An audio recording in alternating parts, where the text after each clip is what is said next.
So we're delighted to welcome back our keynote speaker for this week, Mr. John Loughton. John is one of Scotland's most sought after and experienced motivational speakers and trainers. He's a social entrepreneur, community rights campaigner, and a leadership coach. He's CEO of global leadership company Dare to Lead, and he's also founder of the Scran Academy, which is a social enterprise that runs community education programmes and led the production of over 150,000 meals during lockdown for vulnerable families. If you missed John's opening to this week, please check it out on our YouTube channel, where you can hear more about the man who rightly describes himself as a prime judger, and where you can hear quite the inspirational kick-off to our learning week. I'll hand you over to John now, who's going to lead this session on leading authentically. Over to you, John. Good morning, everyone. Hopefully you can all hear me, and welcome along to this session. Thanks, Laura, for that introduction. Again, my name is John, and I will be leading this session on authentic leadership, leading authentically. I show that video of Martin Luther King Jr. because it just reminds me around leadership being about how we think and approach things, not about power or control. And I come back to a slide that I used in my opening keynote speech about, for me, the greatest examples of people who lead and create change are those that have a really strong connection with realizing that a lot of the potential for change, for passion, for service, as Martin Luther King just said there, is a connection with ourselves before we start to look at anything externally. And a lot of the moments, as you know, that have helped me change my life, about my whys and my yeses, has been about a connection with the self. And what's beautiful, given that definition, is we all have a self and can engage with that. And amongst the malaise of perhaps feeling undervalued, overworked, unseen, at the end of your tether, juggling personal and professional stuff, it's so easy to lose sight of ourself and our why in our daily life, and completely understandably. So today's session, and I think we've got about 42 and a half minutes left, given the timing of the setup, as I was asked to explore what's meant by authentic leadership and play around with both those words a wee bit actually in this morning's sort of masterclass session. A bit around how do we just reconnect with self-awareness in the context of your workplace. Just identify, or if I'm really honest with this group of people, reconnect, underline our own values, and how our values inform our approach in our leadership context and what we all do day to day in our lives. And just sort of reignite, re-inspire, connect with a sense of agency, a sense of power that we all have and all should have, certainly, in us all, whether that's in our formal shape of our job descriptions or more widely in our interactions with people in the workplace, because I'm sure that lots of people who work in the leadership and development work in the NHS will agree with this, but I absolutely believe that the NHS and any big structure is nothing without the authenticity, the passion and the drive of its people inside of it to bring it all to life.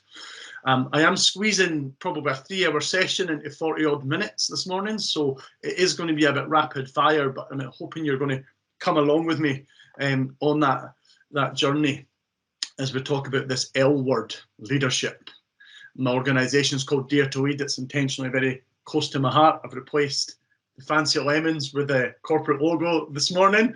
But leadership with authenticity for Dare to Lead and for myself, put very simply, usually means leading with your own honest values, which sometimes means giving a wee bit of yourself. That idea of being able to go beyond the obvious call of duty, or put a bit of your own passion or concern or heart into what it is you do. I can't genuinely think of an example of an organisation or a movement in this country that leads with authenticity and values and giving a bit more than's asked of you than the work that you all do. And that broader village, whether it's frontline or not, of supporting the health and well-being of our country to keep going. And that's really important. And Lots of you in this call, and I remember it because I had a chance to look at some of the comments and learn a bit about you on social media, and was following you all up on Twitter after the keynote the other day, was that idea of you all do lots of stuff. And if you're anything like me and loads of people I work with, people go, thanks for having me at this meeting. I'm actually here wearing a couple of different hats this morning or this afternoon, you know, covering this, and I'm also doing that. And we sometimes feel a bit like this poor old chap here. You know, you've got cap on top of bowler in that sense around trying to cover lots of bases, and that's fine and that's true, but you've been led by remit and kind of function. But the session I want to remind us all this morning about is just, we might have many hats, but it's the same darn heat underneath it. And for me, we think too much about the hats and not enough about the head. That is to say, who we are and how we care and how we approach things is far more important as a starting point for leadership development than to think about the function we're there to perform. Particularly in large and matrixed organisations, that's a big trick that I see missed around people feeling like they're simply there to complete a function as opposed to maximise themselves as an individual. So I'm keen to get underneath the hats and into the heads a wee bit this morning, and that's why I kind of try and talk from the heart around what I believe in my own journey is a starting point of self-awareness based, values based leadership. To that end, I'm keen to learn a bit more about all of you at the moment. So I think Katie, who lots of you may know or seen around this week, is going to pull up a quick fire set of polls, which I'm keen to pose to you this morning. We're going to fill these in anonymously and see how we're all seeing and feeling about your own view of leadership in your workplace at the moment. So I'm hoping that's going to appear at any second. Katie will jump in and correct me if I need to do anything to make this happen. That's in launch now, John, and we're getting lots of responses. Oh, thank you. People are seeing it ahead of me. So you'll see those questions coming up. I'm not actually seeing them, but I think everyone else is. But 39% say yes, they feel like a leader, and 61% say no currently. Thank you very much. There's 5 questions that we're going to go into, so it'd be good to see them. I'm going to try. Here we are. So the first one was, I feel like a leader. So I think if we can pull that and close that in now, Alison, do you want to jump in with the results again? Yep, so we've had 75 people respond, John, so we've got 38% that say yes, they feel like a leader, and 62 saying no. Interesting. That's really appreciated. So again, we're getting straight into this thing around self perspective around how we feel with that. So if we can move into the next question, would be great. And that is, I think it's, I'm encouraged to lead at work.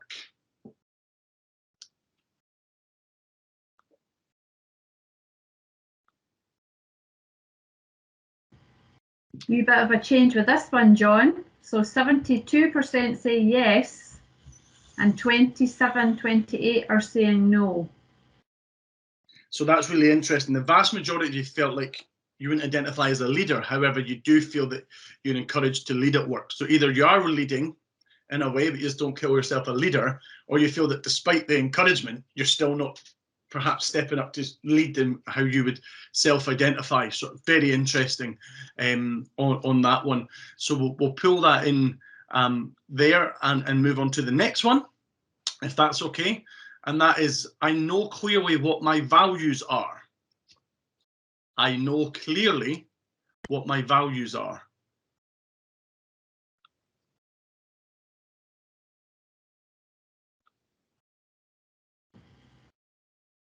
Okay, this is a really interesting one. So people just still voting on it.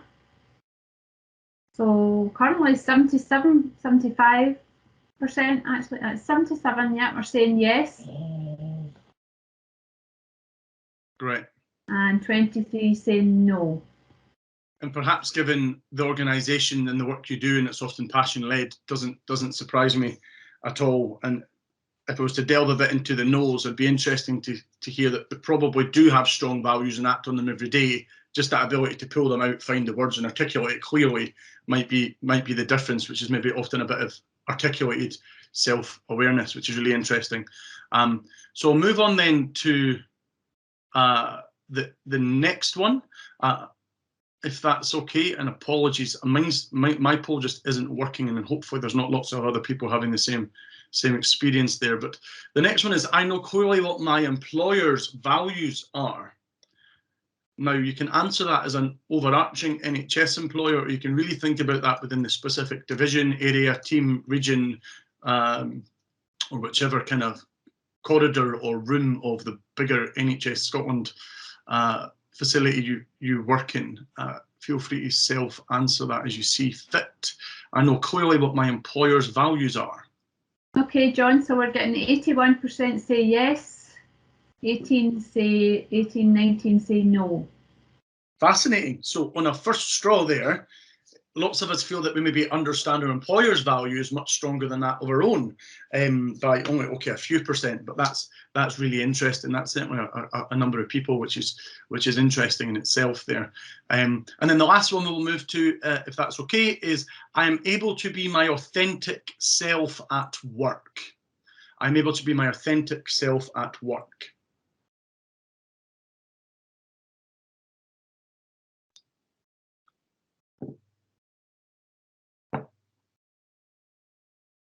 So hopefully everyone's seeing the form poll pop up. Yep, we can see it quite clearly, John. So far 60% are saying yes, nearly 40, 38, 39, still counting. Yep, 60 yes, 39, 40 say no. Interesting. So that's, I think from memory, one of the closest split actually, and it'd be interesting in it as an element in itself. You know, if I was in running workshops of staff development, understanding what do you mean by authentic? Is that a barrier? Is that a self-image thing? Is it other people around you? What is that? You know, what do you see as your authentic self? You know, etc. But really interesting. This is just going to be really useful background information to get a sense of where we're all at. So thank you very much, everyone, for taking part in those. Again, for those of you who are there on Monday, you'll recognise that wee 12-year-old gobshite there down in Pilton, and I use this to ABC, always be confident, compassionate and challenging, to connect with myself and what I call my positive anchor, which is an NLP tool, which we'll talk about. And that's my value base of being the man that boy needed. And that reconnects me with it gives me the fuel for the audacity tank and myself to keep going and to be ballsy and to speak out and to take risks and to upset people, or to be controversial, or to be vulnerable as well. And that's my trigger point. And it'd be interesting to hear if you all have trigger points. And for me, leadership is sometimes about having the thing that is more powerful than the scary bits of giving something a shot. So connecting with that. And for me, it's that being the man that the boy needed. And that'll make sense to those of you that were present on Monday. So welcome back, everyone. I will just start to talk back around that while Katie brings the slides up. So hopefully you enjoyed those conversations. I know we're just starting to get into the conversations on the chat that I kind of was eavesdropping in and provoking a wee bit of chat around. Did the boy move the train? You know, what you've probably had in your group is some form of course he didn't. He doesn't have the might. It was the collectivism and everyone else that done it. And some of you go, well, with, you know, another way of phrasing it is, would that tree have been moved as speedily and effectively as it was if it wasn't for the boy? And it leads to the question around, he probably didn't think if it was his job or not to do that. He just wanted to, as some to put in my session, to get to his pal's house. So he just, you know, activated that kind of clarity and freedom of the child mindset to act very authentically. And he acted even when others didn't or wouldn't, or particularly that's why maybe he acted because of that and others weren't. He didn't maybe get himself concerned if he was capable or not. Of course, if he thought about it remotely logically, he did not have the physical might to move that tree.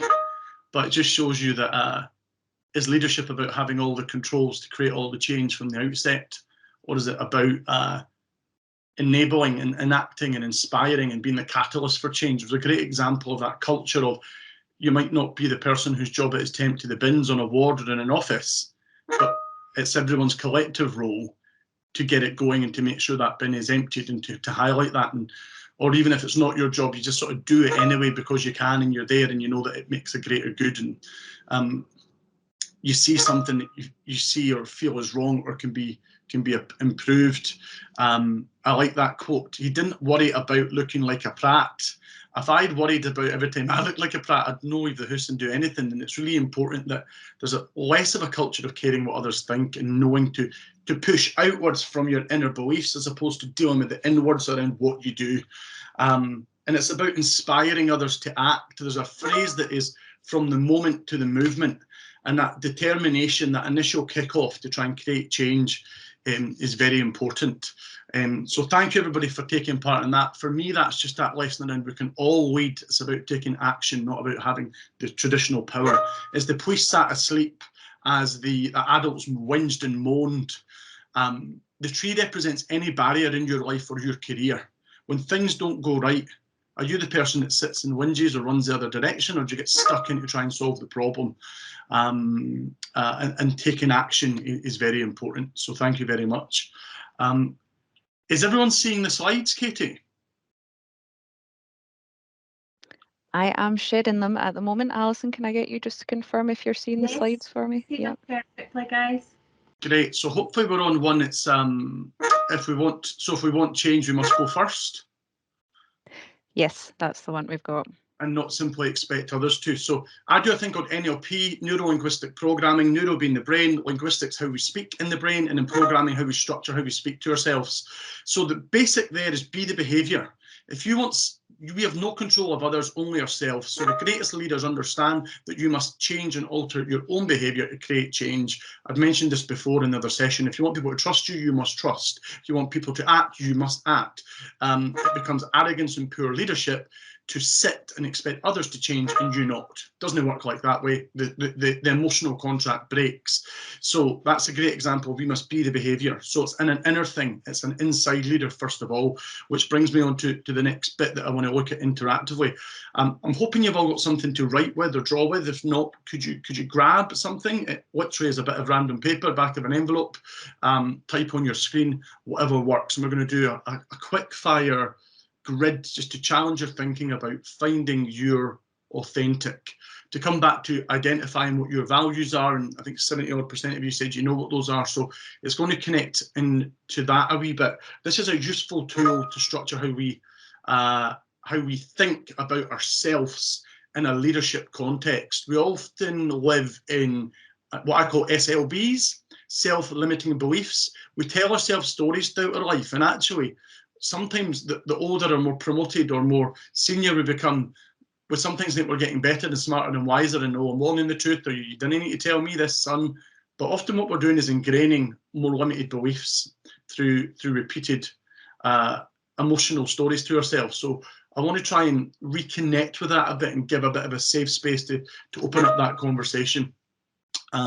So here's what I want you to do, is to sort of cross up a page or a bit of text, however you see it.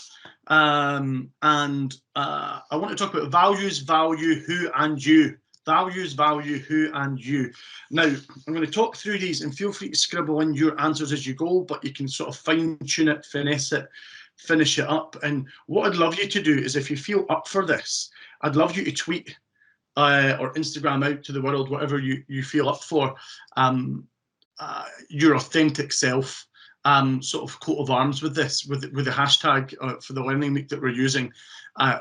First of all, your values.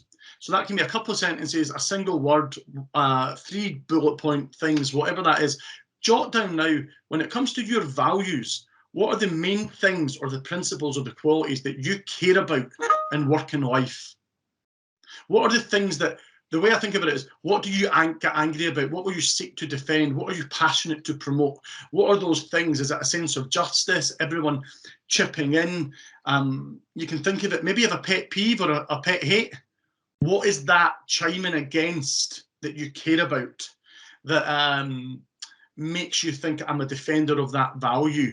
Mine is certainly about social justice. There's a big bit around equality. I do have a very strong value about children's rights, that, you know, it can be very broad or very specific, but what are the values that you deeply believe in? For some people, it's efficiency. I have a very high value for being exacting and being a perfectionist. And if you say you're going to do something, do it. I don't care if it's morally right or wrong, but I have a need for absolute exacting standards. So capture your values. Second point I want you to think about is your value, which is very different. It's not about what you care about. What do you bring? What are you excellent at? What is a room or a group or a process enhanced by having you there through? What are the things you offer others? And your maybe it's your communication skills, maybe it's your quiet kindness, maybe it's your loud charisma, maybe it's your quiet charisma, maybe it's your experience from another walk of life, maybe it's your tech and IT skills, maybe it's your ability to distill complex information into simple sound bites. What is your value, the key things you offer? And that's very important. Insecurity or lack of self-esteem is often the enemy of progress in a leadership context, because we sometimes live down to our own negative stories as opposed to living up to our values and the things we care about. Next one is who. And what I want you to think about is, what is the one boss or previous manager or broader leader in your life that you just have admired the most? Who's that one person that comes to mind around, that's the person I really care about or admire or appreciated? And maybe there's a couple of reasons why. For me, that was Tom Watson when I worked at Youth Charity Fairbridge. And he had just had a calm openness about him. Despite being in charge, he always cared about me and my colleagues and listening to us. And he just had an intellectual ability to put the heart into things, but also be smart. And the last one is you. What is something random, silly, quirky, out of the box about you? A weird fact or story or reference point about you that just maybe no one doesn't really know or you don't think is relevant. Maybe you're in a fiddle orchestra, maybe you can sword dance, maybe you've cut a finger off in a kitchen. Preferably, well, hopefully not someone else's on purpose, but maybe your own. Some people had that. Or I don't know, can you burp the alphabet? Have you met a famous celebrity? Have you had a weird crush? What's just something silly or kooky about yourself? So I want you to capture those things now. And what we're going to do is go into breakout sessions now that Kate is going to set up. We will have these there, continue to capture them. And you're going to have around 30 seconds, 45 seconds each, hopefully, and I want you to do it like a rapid fire. Hello, my name's Sandra, my values are this, my value is that, my who is this person, and my quirky fact is that, and sort of speed date to one another, making sure that everybody gets a chance to input their sort of authentic leadership coat of arms, if you like, if that makes sense. So Katie, feel free to put people into sessions. We're going to spend 5 minutes or so in that one, and then we'll pull us back in to the broader group. Great, so welcome back everyone. I'm hoping, again, I'm relying entirely on the tech here kicking in, and I'm not being allowed to see some of it through this, so excuse me, but I'm really keen, hopefully you found that useful, just to frame up some of how we see ourselves, if you like, and if we're willing to tweet that out and push that out with a hashtag would be great. But I think we're going to see a word cloud. Should be on the screen now for you folks.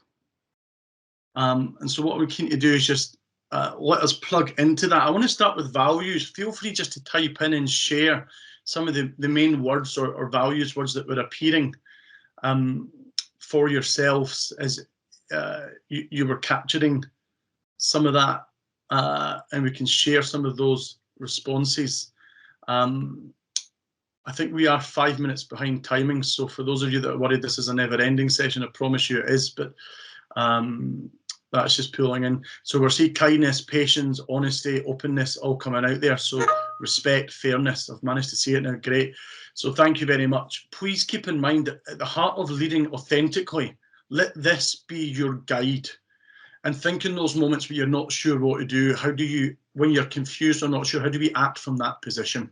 It's really, really critical, the values-based approach.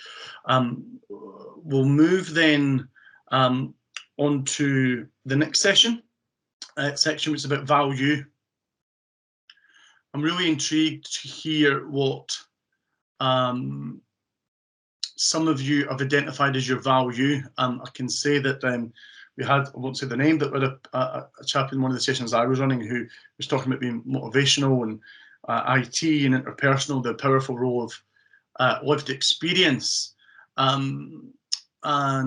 share my story, but lots of people can have lived experience, and that can inform, it often does form their values, but you know, there's not we don't have to share and open up the whole time. There's things we can do around our lived experience forms either what we're good at or why we do what we do quite often. So that's great. Empathy coming out, good listener, humour, all really critical things. Crisis management, absolutely. So really good palette of information here for even the organisers around the self-awareness piece around how colleagues view themselves is great. And we're going to skip the who one and move now on to the you. This is a bit of fun, but what's that random story or fact or crush or quirk or celebrity encounter or off the wall piece about you that just adds a bit of spice and flavour to you as a person? We're hearing an example there of somebody who was on national news cycling about during lockdown. Here we go. Someone's a cleaning freak. They've met you too. Somebody's just got Pokemon. Are you a Pokemon? Do you love Pokemon? I don't know. Crazy abs. I don't know what that is. Oh no, it was two different things. Somebody just put crazy. Cat lady, jewelry maker. Wow. Crochet artist. Very interesting. Shopping obsessed. I'm the opposite to that one. So really interesting. Somebody's got Potter. I don't know if that's a Harry Potter thing or you make pots. Really interesting. We've got a tap dancer amongst us. Somebody was an advert for Cumbernauld. Is that kind of like a kind of very attractive person in a Diet Coke ad kind of situation where you kind of, I don't know what that involves to promote Cumbernauld, but there we go. Line dancer. I'd like to see the tap dancer and line dancer doing something together. I smell an NHS panto of some sort here. So really interesting, and I think the point of that is we all have our unique vibes and flavours, and let the quirky shine, because it's often the parts that people remember when we build connections with one another as well. It's really important on that one. So thank you very much. We'll pull that in there. You would have noticed that I skipped the part around who, and that's that person about the person that others you admire. And I want to pull this in as the final wrap up of this wee session, and a really practical tool about how do you start to authentically improve and live your leadership your leadership style and to be authentic. And quite often what's helpful is I want you to think in your own head, who was the person that you had down as the leader or the manager or the person that you most admired in your life? And why was it you admired them? Because a useful tool for me is when you're not sure if you're leading or taking action or in a moment of crisis or concern, I want you to ask, what would they do? And those qualities you admire in them, every week or every day, just touch base and think, actually, try and be a little bit more like them. How do you just exude the spirit of them a wee bit more each day and how they'd approach something? Because quite often that helps you connect with admirable leadership quality styles, values or value that helps you just kind of reset your mindset into focusing on them. And in lots of ways, the person I admire most, as much as this might sound really egotistical, was that wee boy that I showed you at the start, and myself in that sense. And how do I be the man that he needed, but also how am I as a man being healthily guided by the bravery and inspiration of wee kids like that who deal with so much yet give so much out, is really important. And I want to wrap up by saying, and there's a slide here, but I'm not sure if you're seeing it, is please never underestimate the power of a person like you that really portrays their authentic values, that has a strong sense of self-awareness, and they realise they're great at stuff and they're important and they have something to offer. And a bit like that boy, they're willing to take action on that. So it's a connection with values, understanding of their awareness and what makes them great, and an ability and a willingness to act, because it's that cocktail that really doesn't matter what hat you're wearing, it's connecting with the same head underneath it. And what's beautiful about that definition, as Martin Luther King said at the beginning, is we actually all have the ability to connect those things up. And for me, it's that connection that creates the leadership stuff. And in my ABCs, I said on Monday, around compassion, confidence, and being challenging, being willing to change and adapt, to dream in colour, to know your why, and to connect with your yes.